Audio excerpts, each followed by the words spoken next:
শরীয়তপুরে ৪৮ বোতল ফেনসিডিল সহ এক মাদক ব্যবসায়ীকে আটক করেছে মাদকদ্রব্য নিয়ন্ত্রণ অধিদপ্তর।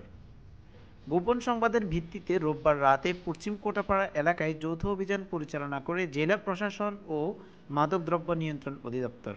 অভিযানে মীর হোসেন চৌকিদারের বসতঘরে খাটের নিচে কাগজে মোড়ানো এক ব্যাগ থেকে ৪৮ বোতল ফেনসিডিল উদ্ধার করা হয়।